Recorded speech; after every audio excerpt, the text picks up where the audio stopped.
Қызылорда қаласында бейтаныс азамат аксессуар сататын дүкеннің тас талқанын шығарған. Куәгерлердің айтуынша аталған азамат мас болған.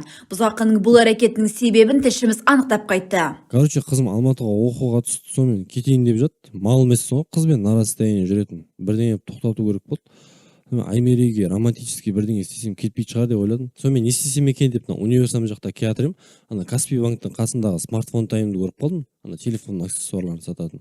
Крышасынан шықтым да, әріптерін жұлып алдым да, қыздың үй жағына барып, стоп, Аймерей деп жазып кеттім.